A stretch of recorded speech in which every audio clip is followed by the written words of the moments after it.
1998 would see the release of the last great album of the West Coast gangsta rap era, the last great album of the death row era, the last great album of the mid-90s golden age, and that album was Daz, Retaliation, Revenge, and Get Back.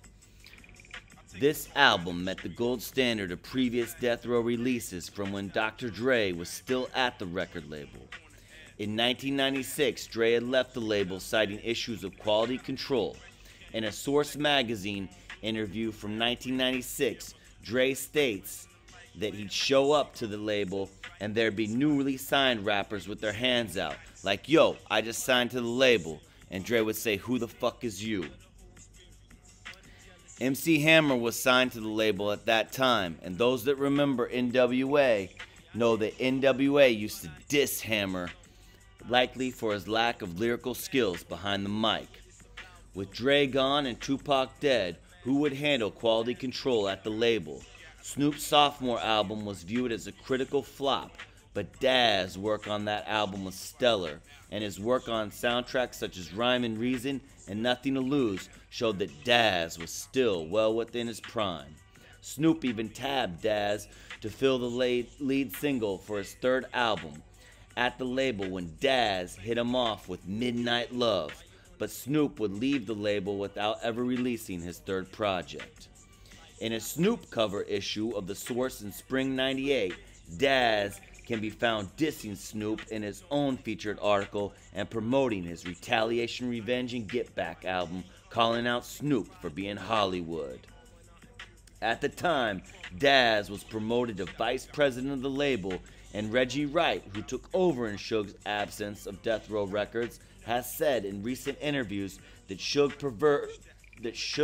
preferred producers over rappers because they could handle projects from top to bottom.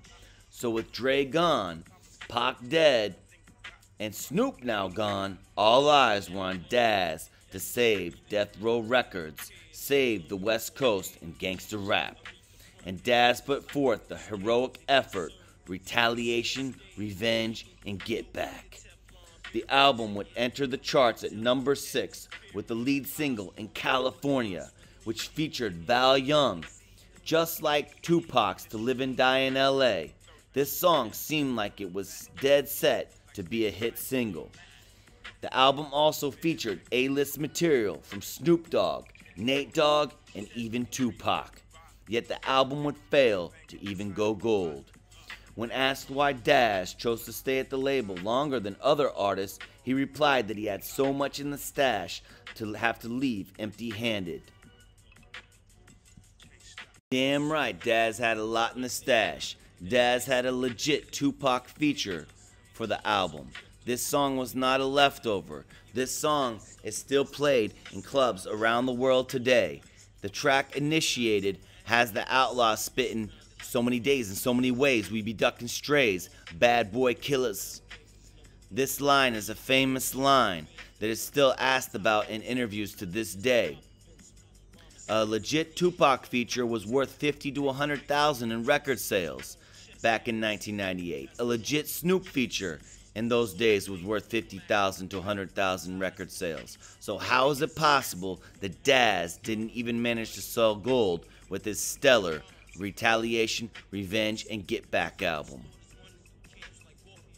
This album deserves much more credit and respect than it got, and that's why I'm giving it a full review, top to bottom. The album opened with the track Gang Bangin' Ass Criminal. This track is a legit 10 out of 10.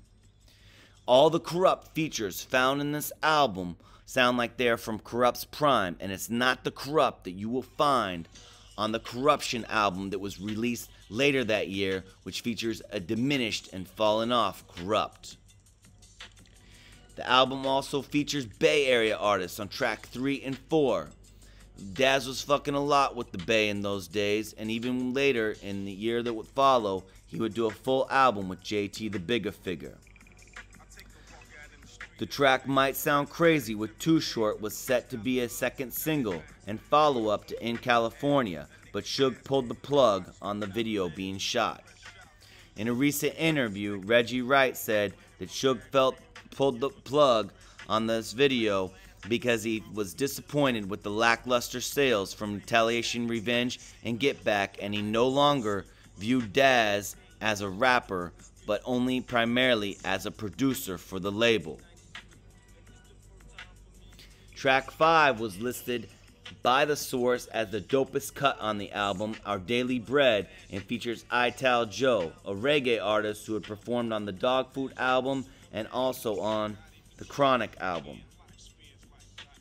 Track 6 was the aforementioned In California. Track 7, the aforementioned Initiated, featuring Tupac. Tracks 8 and 9 are possibly reasons why this album failed to sell commercially. These tracks satisfy the hardcore, but are too hardcore for mainstream tastes. Track 10 is the Snoop and Nate Dogg feature. This Nate Dogg verse is so highly regarded that Nate Dogg used it on his lead single with Warren G on the song Nobody Does It Better.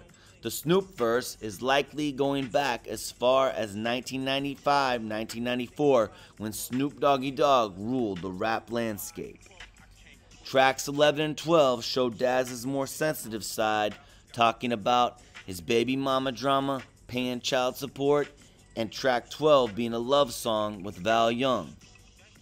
Tracks 13 picks up with Riding High, that's something to ride to, and the ultimate come up, track 14, is a 10 out of 10 banger. The album rounds out with track 15 as a Tupac dedication, a spiritual track giving love to dead homies and thanking God for your life. This is Trace One Infinite to the Dome signing off. Peace, and much respect to Daz for holding it down and being the last man standing at death row and releasing the last great West Coast gangster rap album.